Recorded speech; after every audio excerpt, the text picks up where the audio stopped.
General Nordhaus. And thank you to my good friend, Secretary Hegseth, who I've long admired, but I've gotten to know personally in the last number of months. And he is as fine a gentleman and as fierce a warrior as you will ever meet. And we've all learned to put our faith and confidence in his leadership of the War Department. So thank you, Pete. There's been a paradigm shift under President Trump in the Western Hemisphere in the last 14 months. Some of that was touched on by the earlier speakers, but just to restate it, we are not going to cede an inch of territory in this hemisphere to our enemies or our adversaries. Our national security, our homeland security, the safety and well-being of our people begins at home, begins in our neighborhood, begins in our home region.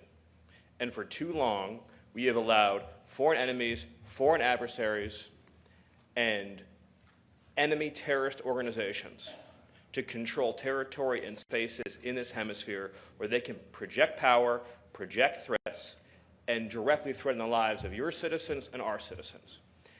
And so under the leadership of President Trump, we are using hard power, military power, lethal force to protect and defend the American homeland.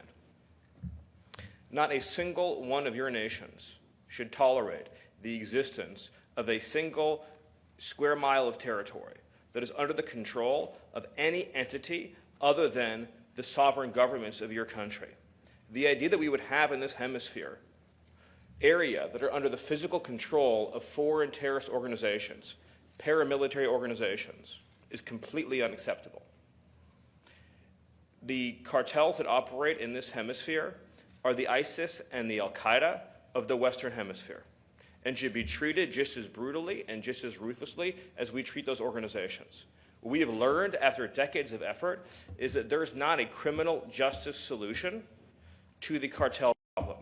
There are elements of the problem that require a criminal justice solution, to be sure, but just as we fought al-Qaeda and fought ISIS with the tip of a very lethal spear, the reason why this is a conference with military leadership and not a conference of lawyers is because these organizations can only be defeated with military power.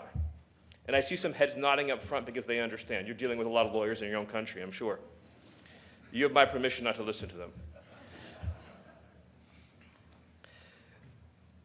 The key condition of human flourishing, of prosperity, is order and security. A country cannot pursue economic growth, cultural enrichment, art, architecture, education, science, if it doesn't have fundamental security first. And for too long, we've been caught in a vicious cycle in this hemisphere where countries from Mexico down to the tip of South America do not provide their citizens with basic physical security. So those citizens, in search of economic opportunity, illegally immigrate to the United States. They pay the smugglers, they pay the cartels, who then grow richer, who then go more powerful, and then your countries in turn become poor because you've lost your citizens, you've lost your human capital, you've lost your opportunities to develop and to grow. So you get poor, the cartels get more powerful, nothing changes, nothing improves. You have to break that cycle. You have to completely sever it. And that begins by dismantling these organizations that deal drugs, deal violence, assassinate, extort, blackmail, and also traffic illegally in human beings. That is a form of terrorism too. Illegal immigration facilitated by criminal networks is a form of terrorism.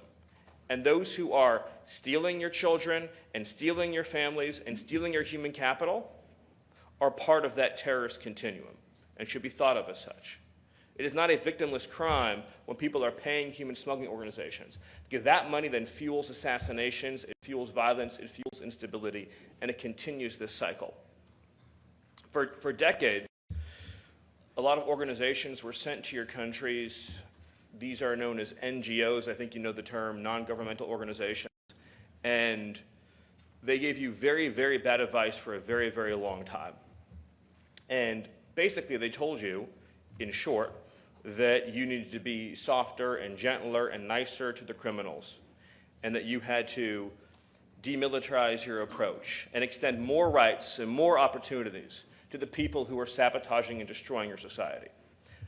I would make the point to you, as others have pointed out before, including the president of El Salvador, that the West only achieved the place that it did in human history because it spent previous centuries eradicating the criminal elements within its territories.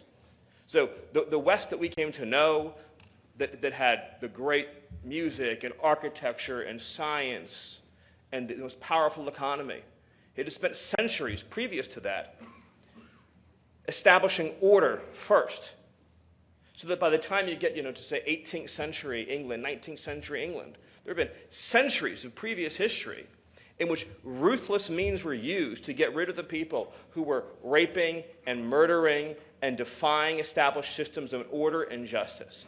And then when people could live freely and peaceably, and children and families and women could be safe, then it became possible to pursue all of these higher elements of life. So when people who are coming to countries like yours that have had struggles and difficulties and pains and challenges, and they're telling you anything other than first and foremost, secure your countries and your territory, they're giving you not only terrible advice, but advice if someone had come to Europe centuries ago and they had followed that advice, Europe would have never become the Europe that it eventually became. And the reason why many Western countries are struggling today is they've forgotten the eternal truth and wisdoms they once followed. And that's why here under President Trump in America, we are returning to those fundamental truths. We're returning to those fundamental principles. So I'll just close by saying that you will have in President Trump, in the White House, in the Department of War, the Department of State, and the whole of our government, unwavering support, unwavering commitment, and fidelity in achieving this mission, which is very simply to eradicate the criminal cartels and terrorist organizations, to deprive them of control of weapons, spaces, institutions, and territory.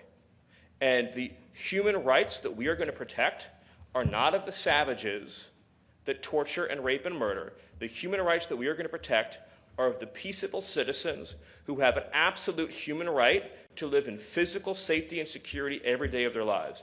And in that mission, I promise you, we will be your closest partner. Thank you.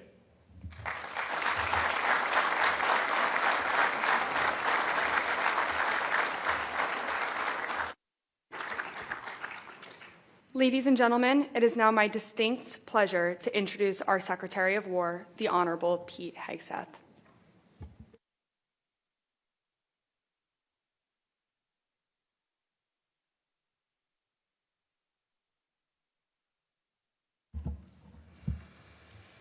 Well, good morning, everybody.